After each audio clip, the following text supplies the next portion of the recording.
Buddy, back again, and today we are continuing work on the double fullered broadsword that I started in the last video. Today we're going to be forging the guards and pommel. We're going to be trying to get them all assembled onto this blade today, as well as get this blade heat treated. So first and foremost, let's go ahead and get this heat treated so it can cool down, get tempered and all that jazz before I need to fit the guard up on this guy. The guard's going to be really simple. I'm just going to take a railroad spike, cut the head off of it, and then we're going to shape it. So that way it slots up on here. After that, we're going to make a pommel out of probably another chunk of that railroad spike down here. Just a nice little square pommel for a counterweight, something that's not too big, not too small. See, the tang protrudes just under my hand, so when we have the guard on there, it'll be right at the base of my palm where that pommel's going to sit. So it'll be a good leverage point for this sword. It's not going to have a huge handle, but it's not going to have a super short handle either. This will be more of the hand-and-a-half size of sword category. But yeah, without further ado, let's get to it.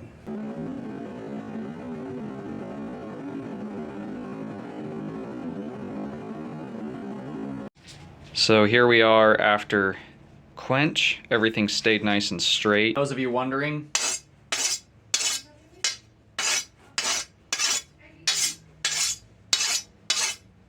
skates a file like glass. So I've gone ahead and cleaned up, for the most part, the forge scale off of this. I'm going to wait here before I put the edges on this and before I sharpen it, but it is hardened and tempered and it is cleaned back up for the most part, so we can move on to making the guard. For our guard, we're going to cut the head off a railroad spike and we're going to use the spike part.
So I have now gone ahead and welded my pommel in place and polished up everything again, and our edges are sharpened.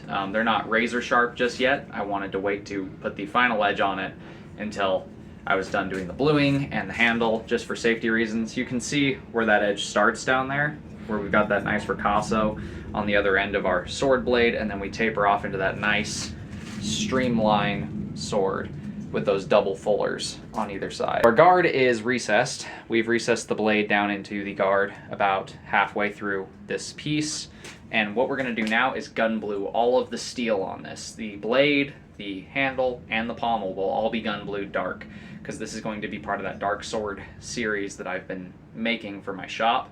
We are going to test this in the next video, but for today we're just going to gun blue this and get the handle wrapped. Hopefully we get the handle wrapped before it's too dark. Otherwise I'm going to be using my shop light, and the lighting on that is just not as great. So yeah, this is where we stand right now on this big, beautiful broadsword.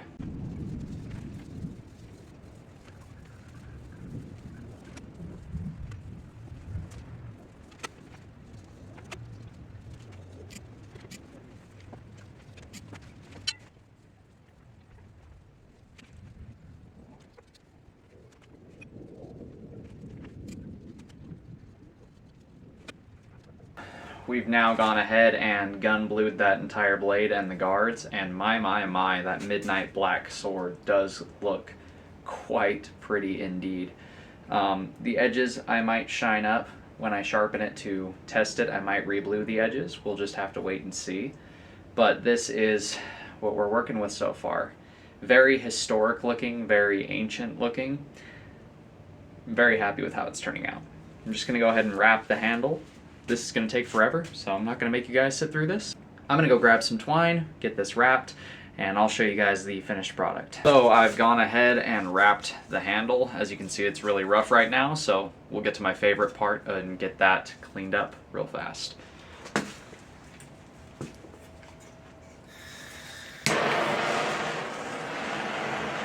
Burny, burny, burny, fire, fire, fire. That's right, we just burn off all the little extras. No little extras to be allowed. Now I just rough it up with the hands a little bit. Get all the loose fibers to break off so I can burn it one more time.